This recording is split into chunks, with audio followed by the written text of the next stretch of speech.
Mi nombre es Eduardo Reces, soy abogado. Durante mucho tiempo estuve dedicado al ejercicio de la profesión vinculado a la reparación de los crímenes del terrorismo de Estado y a temas de derechos humanos más en general. Y en el año 2006, cuando fue el primer juicio de Checolás, yo coordinaba el área de la Secretaría de Derechos Humanos de la provincia de Buenos Aires, que se llamaba Investigación y Memoria, y que era el área dedicada a coordinar las políticas reparatorias, entre ellas también las acciones judiciales. Bueno, yo tengo varios recuerdos de ese juicio. Eh, a ver, te hago una cuestión previa. Antes de trabajar en la Secretaría de Derechos Humanos, yo trabajé durante varios años en la vocalía del doctor Schifrin en la Cámara Federal. Y si bien no trabajaba estos temas en la vocalía, siempre me interesaban, iba a las audiencias del juicio por la verdad. Me acuerdo puntualmente que el juicio se inició, o no es que el juicio se inició, el primer paso para que el juicio se inicie fue que en el marco del juicio por la verdad, Schifrin le había pedido a sus colegas de la Cámara Federal que Echecolás sea citado a declarar en el juicio por la verdad. Y sus colegas dijeron que no. Entonces terminaron realizando una denuncia penal, que es la que después fue el juicio este. Lo que recuerdo puntualmente era de Schifrin, en este caso era su indignación y su impotencia de que no podía continuar los juicios por la verdad, o él mejor dicho, no podía continuar con la recepción de testimonios en los juicios por la verdad sin dar un paso a imputar a Echecolás por los hechos que él estaba vislumbrando en esos juicios. Y, y recuerdo cómo él escribió su pedido para que Echecolás sea indagado. Él escribía a mano y se lo daba a alguno de los relatores para que lo pase, no me lo dio a mí, se lo dio a otro compañero. Creo que tengo uno de los primeros borradores guardados, lo tendría que buscar, donde él da un fundamento, él era religioso, judío religioso, él da un fundamento basado en sus creencias religiosas de por qué Echecolás debía ser indagado. Ese es mi primer recuerdo patente, porque después esa denuncia fue la que después fue juzgada. Eso es un poco lo que quería rescatar. Después puntualmente con el juicio, claro, me acuerdo las expectativas, las dudas que había, era el primer juicio oral que se iba a realizar, o en la provincia, porque paralelamente se estaba realizando en Buenos Aires el juicio al Turco Julián. Creo que fueron los dos de manera paralela. Después me acuerdo anécdotas de ir a las audiencias, charlar con los abogados, de cuando Alejo Ramos Padilla pidió la revocación de la domiciliaria porque sabía que Echecolás tenía un arma. Recuerdo cuando fue Alfonsín, que la gente se dio vuelta enojada, con justa razón, ¿no? Por las leyes de obediencia de vida y punto final. Recuerdo el día que López no fue, también recuerdo cómo fue ese día, recuerdo la declaración de López, la declaración de Nilda, la declaración de Adriana, qué sé yo, recuerdo varias cosas. Recuerdo el veredicto. Yo te voy a contar mi experiencia personal. Nunca tuve trato personal con Julio López. No tuvimos ningún tipo de vínculo. Pero yo estuve presente en su primera declaración en el juicio por la verdad. Yo no sabía que iba a declarar una persona con esas características. Y yo iba todos los miércoles, iba a las audiencias. Y fui como un miércoles más. Y recuerdo muy patente su declaración.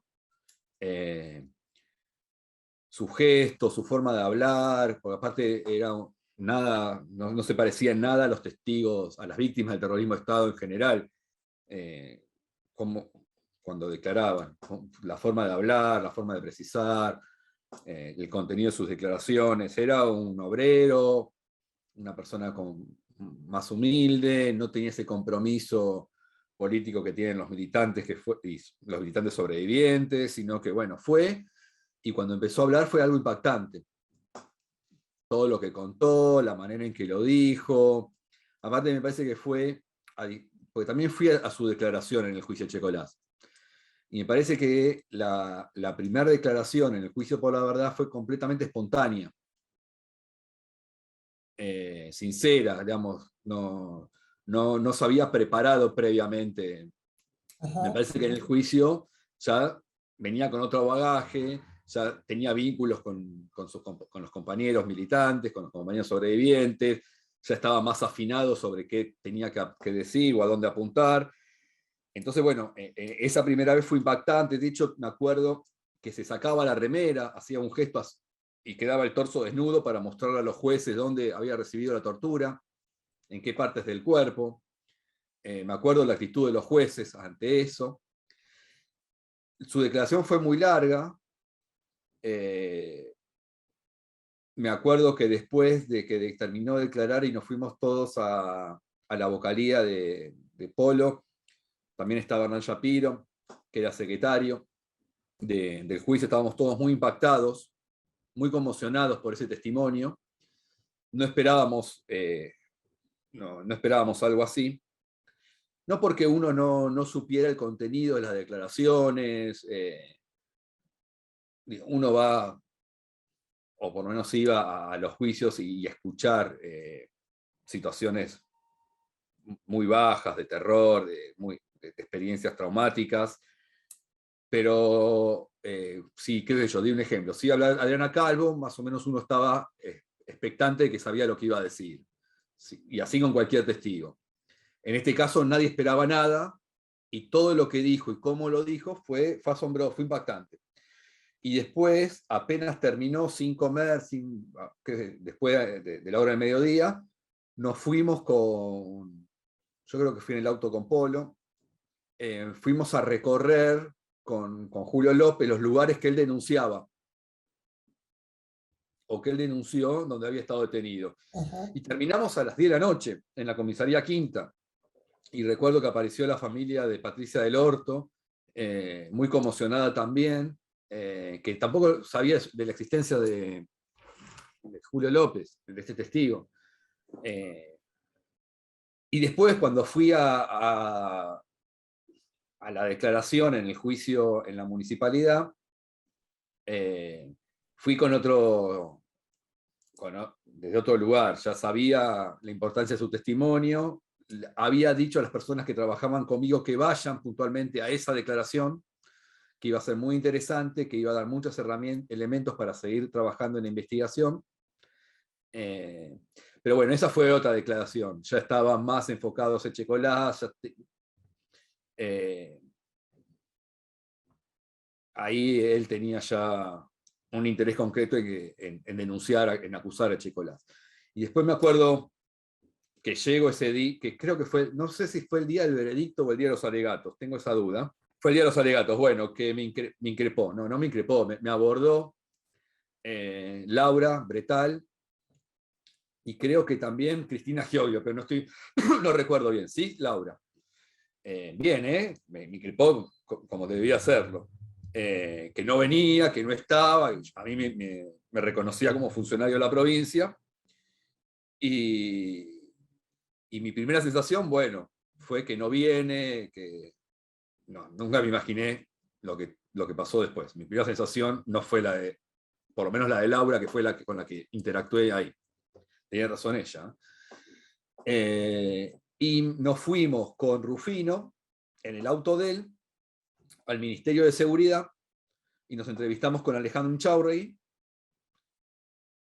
y ahí empezó la vorágine de la búsqueda, por lo menos desde lo que puedo decir yo. Ahí empezó. Bueno, después ya es historia más conocida. Esa es mi experiencia personal. Y en ese momento me asustó mucho, a mí, y aparte por la responsabilidad con la gente con la que trabajaba. Eh,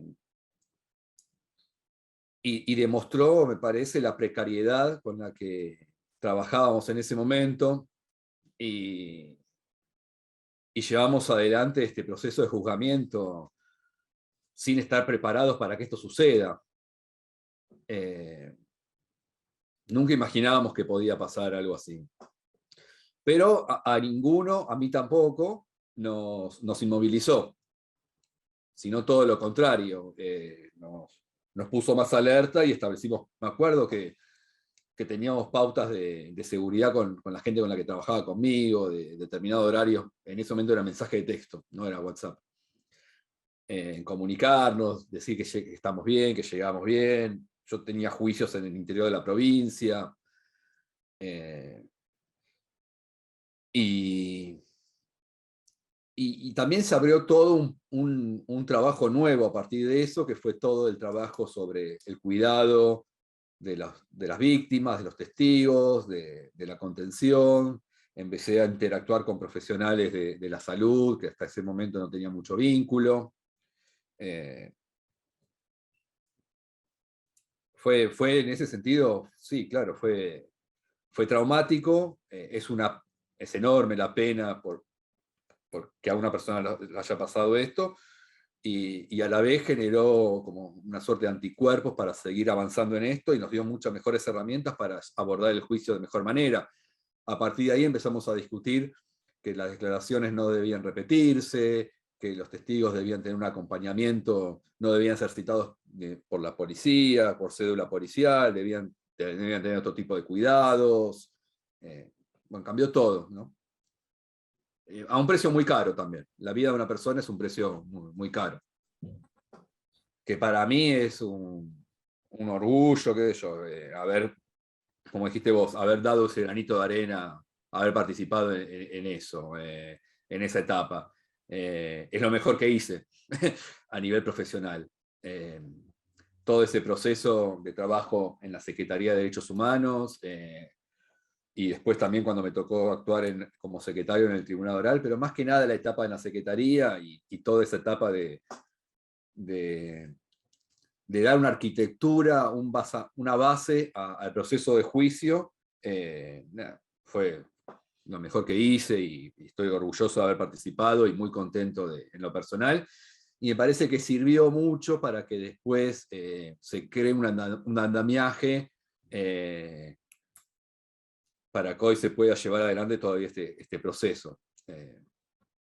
Y ahora lo acompaño ya no como abogado litigante, sino lo acompaño como militante o como una persona comprometida en el tema.